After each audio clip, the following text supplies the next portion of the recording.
થાનગઢના ભડુલા વિસ્તારમાં નાયબ મામલતદારની ટીમ ઉપર હુમલાની ઘટના બાદ ખનીજ માફિયાના ગેરકાયદે બાંધકામો ઉપર તવાઈ ઉતરી છે।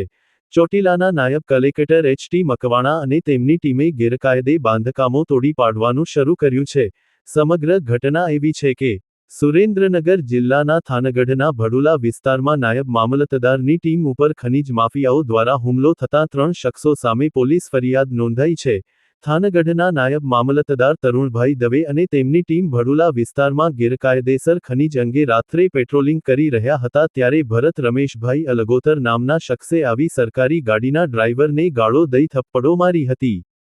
ત્યારબાદ રૂપાવટી રોડ ઉપર નાયબ મામલતદારની ટીમની ગાડી પહોંચી ત્યારે ભરત અલગોતર ઉપરાંત જયપાલ રમેશભાઈ અલગોતર, રવિ ઉગાભાઈ પરમાર તથા અન્ય 3 અજાણ્યા વ્યક્તિઓએ ફરજમાં રૂકાવટ કરી ગાળો આપી જાનથી મારી નાખવાની ધમકી આપી સરકારી ગાડીના પાછળના ભાગે ધોકા મારી નુકસાન પહોંચાડ્યું હતું।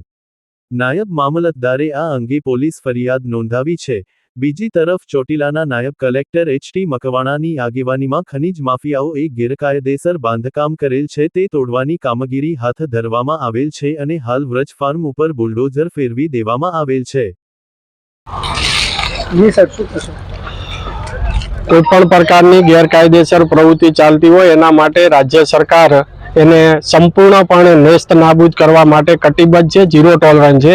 અને એ જ નીતિને આગળ ધપાવવા માટે અત્રેના ચોટીલા સબ ડિવિઝનની અંદર જે પણ કોઈ થાનગઢ હોય કે મૂળી તાલુકાની અંદર જે પણ કોઈ કાર્બોસેલ કોલસાનું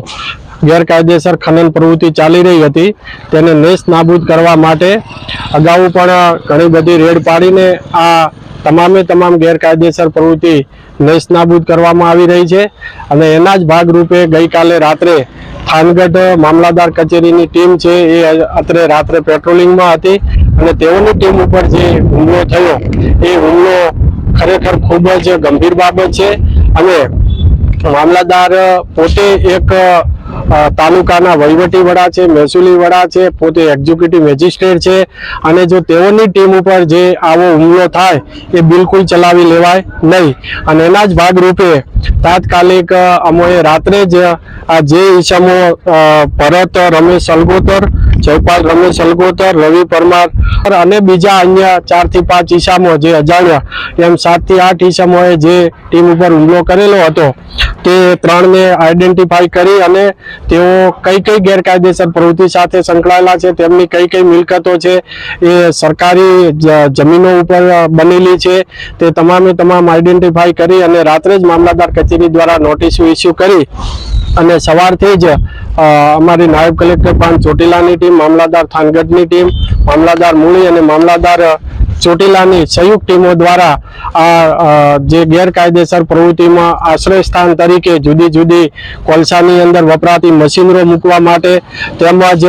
વજન કરવા માટેના જે વેબ્રિજનો જે ઉપયોગ થઈ રહ્યો છે, સરકારી જમીનો ઉપર દબાણ જે વર્ષોથી થયેલા છે એ તમામ બાબતોને ધ્યાને લઈ અને સવારથી જ વ્રજ ફાર્મ જે બનાવેલું હતું તે વ્રજ ફાર્મ, જય દ્વારકાધીશ વેબ્રિજ અને બીજા પણ